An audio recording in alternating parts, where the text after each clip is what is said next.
Hey guys, glad you're tuning in and trying to stay on track and working through the leadership content. We're making progress and we're on the path of sort of exploring and looking at conversations that I would love to be able to have one-on-one with you if we could have the time. Conversations that kind of puts some activities and some ownerships in your hand to develop yourself as a leader. So if you're on track or if you're someone who wants to sort of begin to think about what it looks like to engage others for the sake of the gospel and to be a leader in this thing that we do together called church, which is more communal and relational than organizational. Okay, so like when you think about that, these are the conversations that I want to have with you and want you to start thinking about taking ownership of. So we're in the middle of the sort of the first half of the conversations where we're talking about the three T's, and these are all things that you would need to be putting some time, effort, and energy into developing.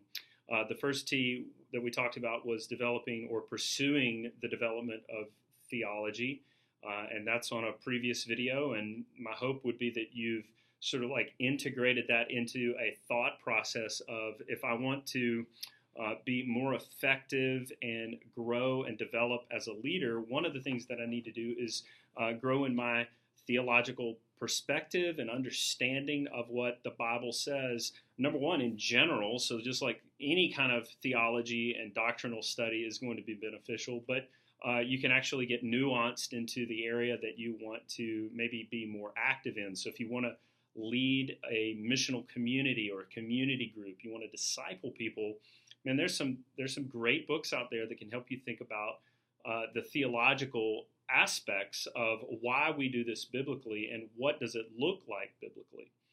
The other T that we are going to talk about today is about how a leader knows his task, and you got to work on being aware of the ins and outs of the thing that you're assigned either by someone else or you give yourself as an assignment where you say, I'm going to tackle this ministry. In Acts 6, there was the experience of feeding widows, and it got a little bit overwhelming for the leaders of the church, the elders, those that were preaching and teaching the word and praying and healing the sick and all that kind of thing. And they got sort of overwhelmed and they said, we need someone to help us do this. And this is where we would find the institution of a deacon, which means a servant, someone who's going to help out.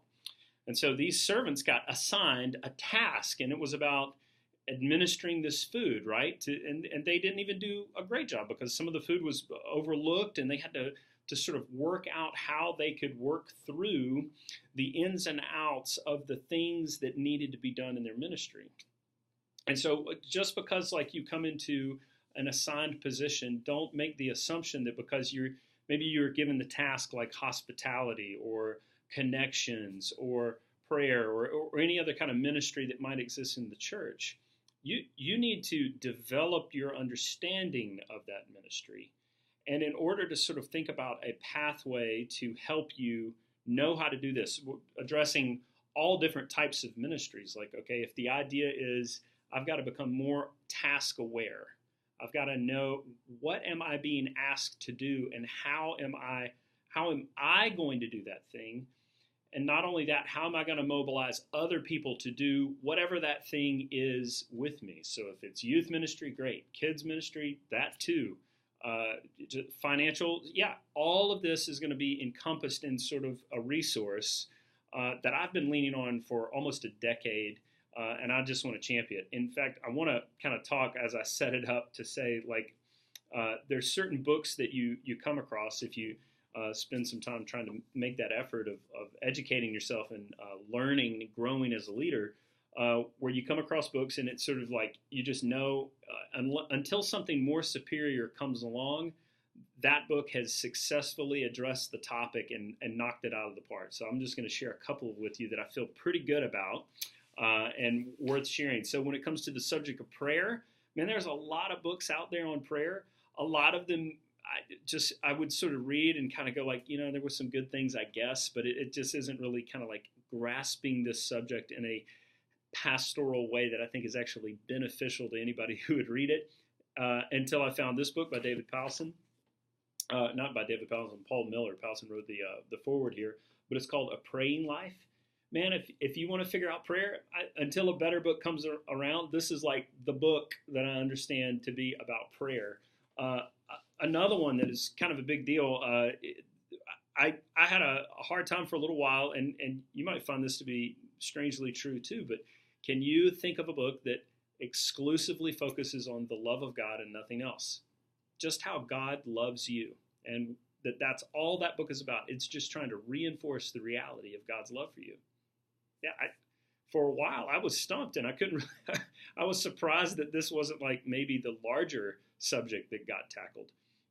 I found a few, but this was the first one that I read that was exclusively on that subject, and continues to be one that kind of answers it in a way that I find very helpful and very good. And it's called "He Loves Me" by Wayne Jacobson, and Learning to Live in the Father's Affection.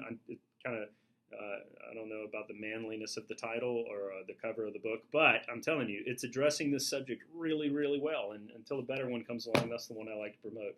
I got one more to do before I get to the actual resource that I want to talk about. I just get excited to talk about books that help.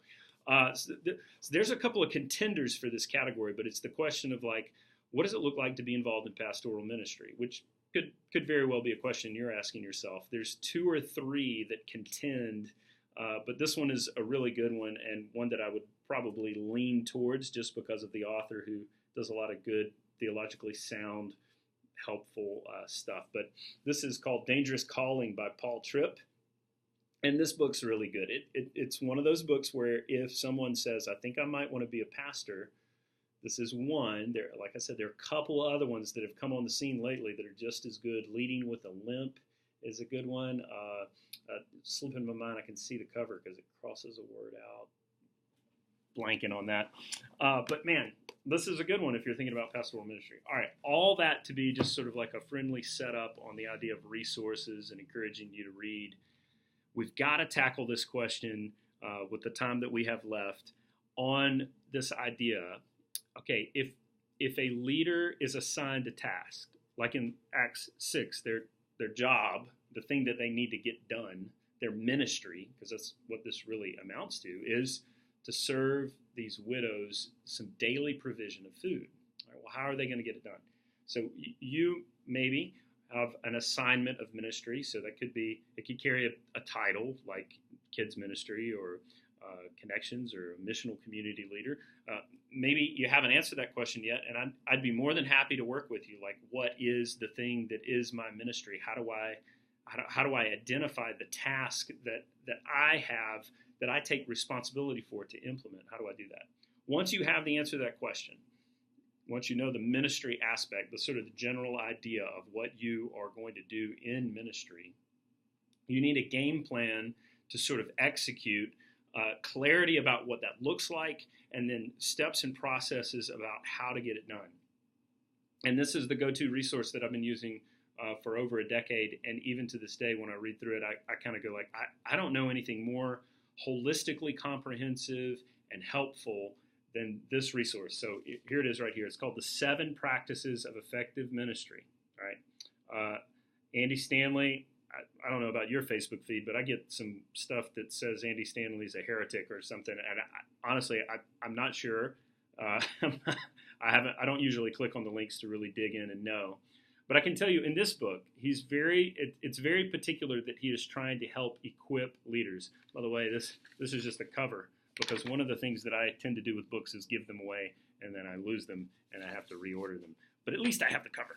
All right, so the 7 practices of effective ministry, I actually include sort of like the shortcut, the short Cliff Note version in your workbook, where you work through just a series of questions that are going to give you work to do. You're going to have to work on and work out things like the first step, like clarifying the when for your ministry.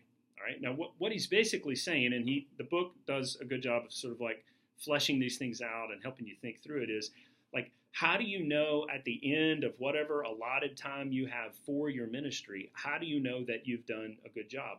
how do you know that you can look at each other and give each other a high five and be like, man, we did it. We did the thing that we came to do, and we know we did it well, and we know we did it right, and it reflects that we're on the right track. You've got to work that out for your ministry. If you're having this conversation with the first deacons in Acts 6, one of the wins is, well, widows get food. We know we've done our job when we gave the widows food, right? But there's more to it than that, right? Because we're not just throwing food at people or just setting it out as a buffet. They're thoughts and processes that help you begin to narrow your focus and think about the steps and making sure that they're clear for everyone so that they can get on board. The principles taught here, they won't be heretical. They'll just be basic leadership principles that will help you think about a game plan for your ministry. Now, for all the ministries that are well defined, and I mean that by that, they're the ministries that we are inviting people to participate in on a regular basis at our church. So hospitality, connections, leading missional community, kids ministry, the production team, all of that. We use these 7 practices as a framework to help develop what we call a ministry team playbook. So every ministry team is going to have some descriptive conversation about what the ins and outs of their ministry are, why they're doing it, so what their intent is, what are we hoping to accomplish with this ministry, and if that's what we're hoping to accomplish, how are we going to effectively carry out which actions so that we can work together towards seeing that win become a reality, whether that be on a Sunday morning or during the week in a missional community. So those are the things that I think are going to be strategically helpful for you as a leader, an aspiring leader. You've got to understand that just because maybe you're given some title and we call you a leader of a ministry, or in your own head you feel called to a particular concept of you want to be a youth pastor. I'm just picking an idea. Man, there's work to do on figuring out what that looks like on a daily basis. What are the wins for that ministry? How are you going to carry them out?